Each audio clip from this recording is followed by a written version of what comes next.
Bugünkü mövzumuz analgetiklərdir. Bu mövzunu daha yaxşı başa düşmək üçün ilk növbədə ağrı anlayışını öyrənmək vacibdir. Ağrı, orqanizmin zərərverici təsirlərə qarşı verdiyi mürəkkəb, fizioloji və psixoloji reaksiyadır.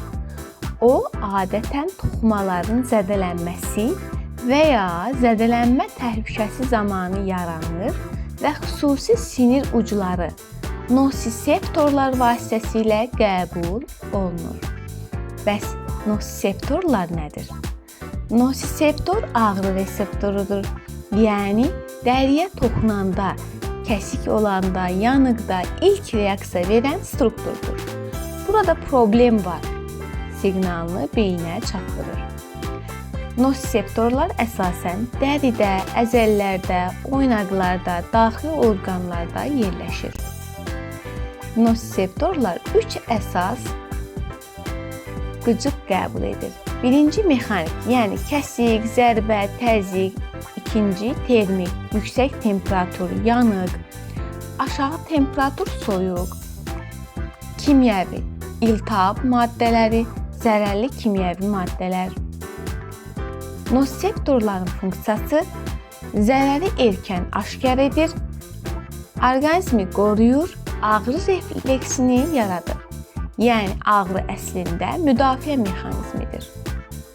Qısa olaraq, nosiseptorlar ağrını hiss edən və beyinə ötürən reseptorlardır. Onlar olmasa, insan zədələndiyini hiss etməz, ciddi təhlükələrlə qarşılaşa bilər.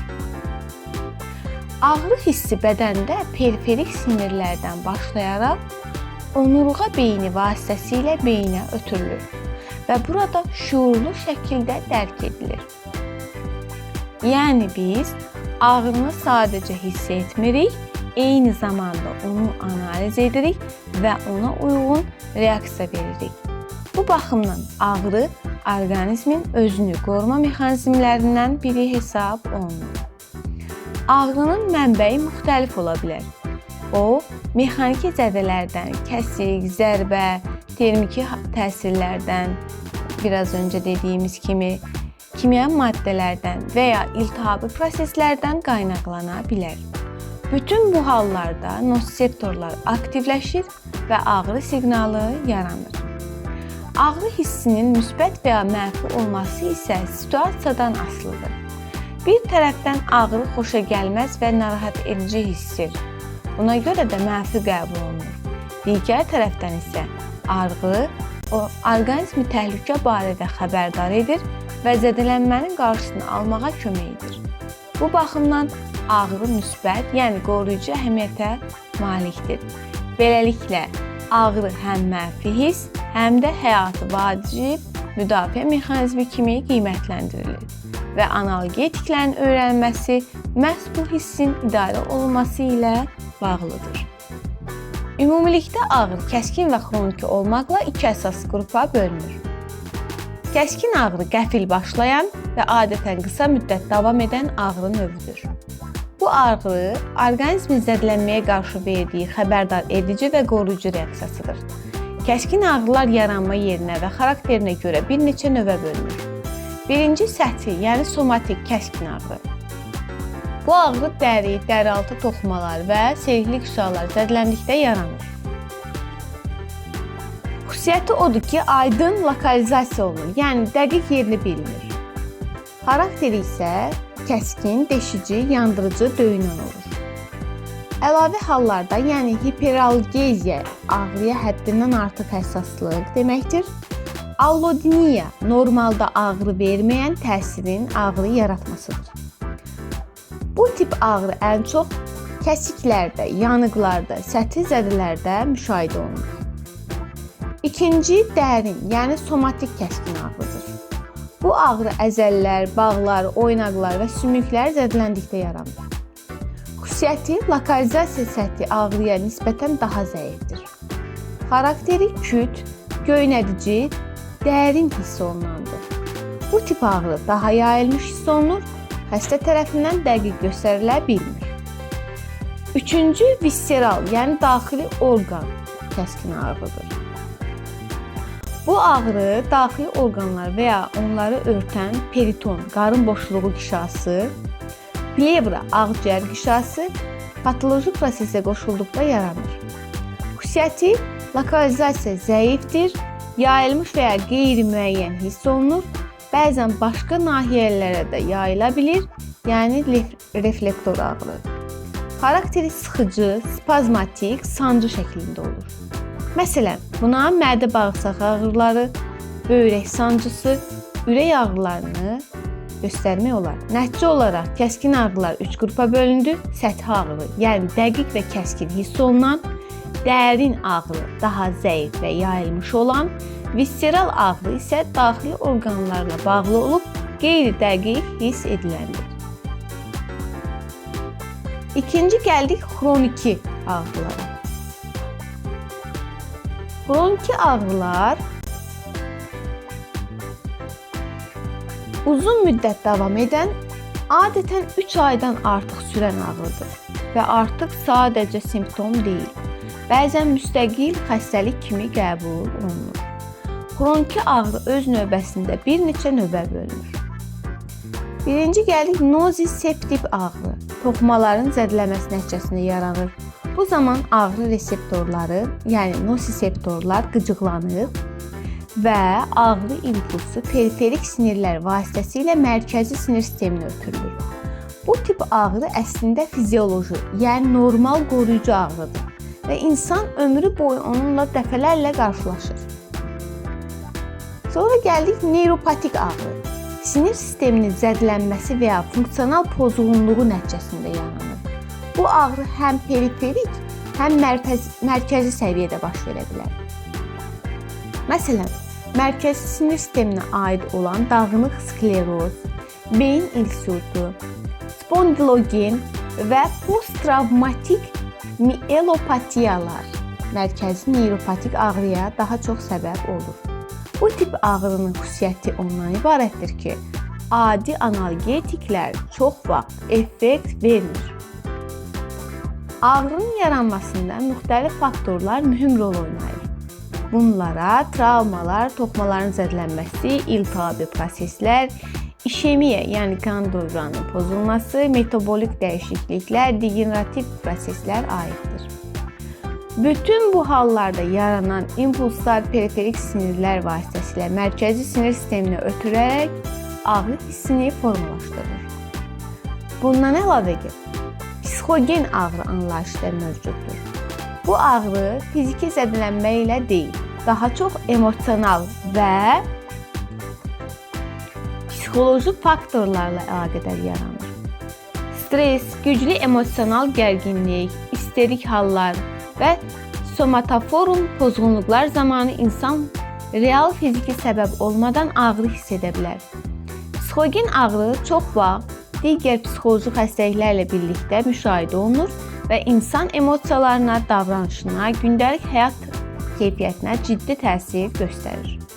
Beləliklə, ağrı yalnız fiziki deyil, həm də psixoloji və nevroloji komponentləri olan mürəkkəb bir prosesdir.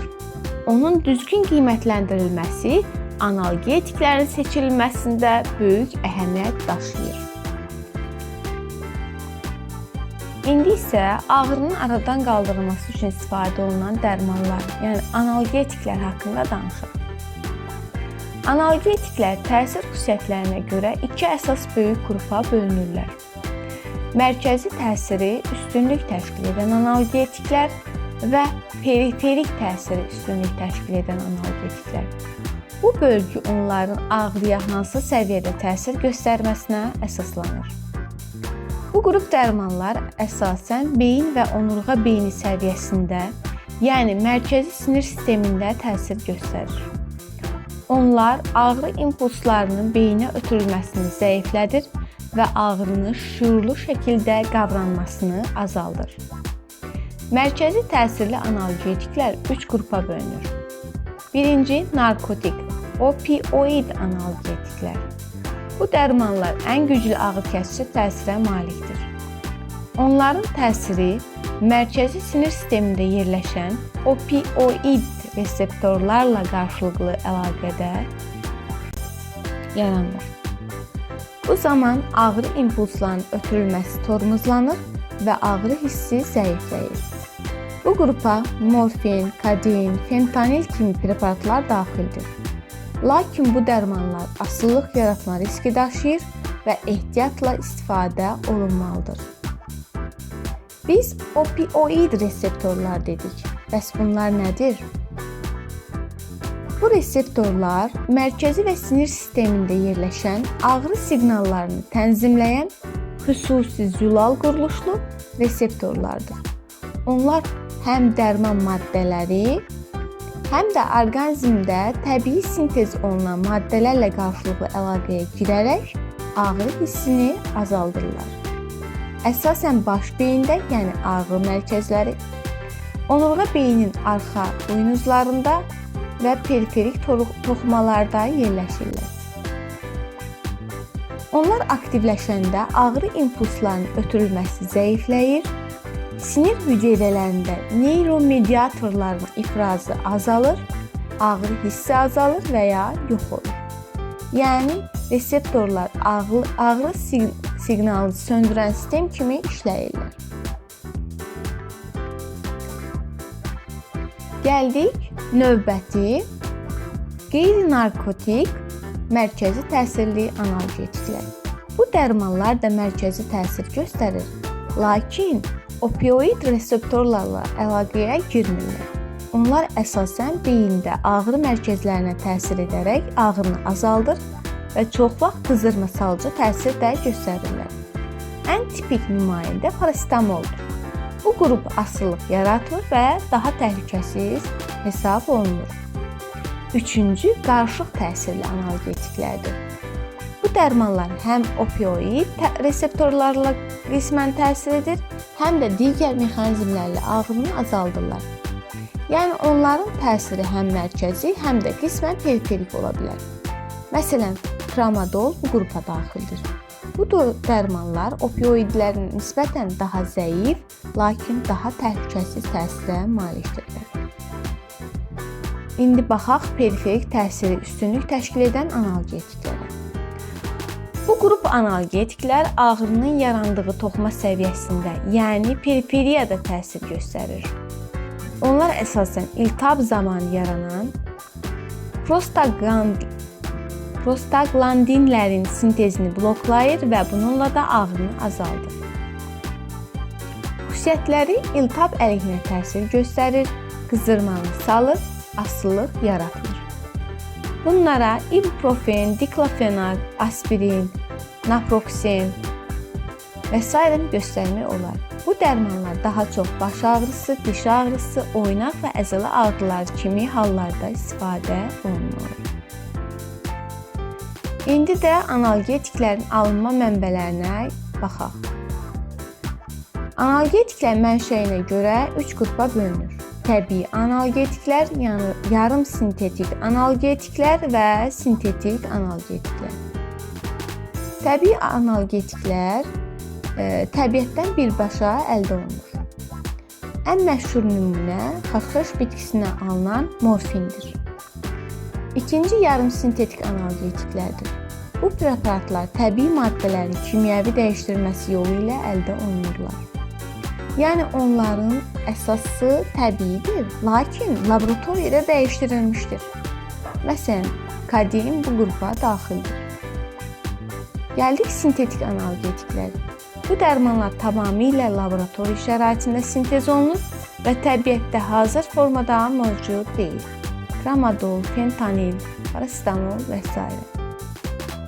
Nəticədə analgetiklər təsir yerinə görə mərkəzi və periferik olur, təsir mexanizminə görə opioid, qeyri-opioid və qarışıq olur, mənşəyinə görə təbii, yarım sintetik, sintetik kimi qruplara bölünür. Bunlar haqqında daha geniş növbəti videolarımızda danışacağıq.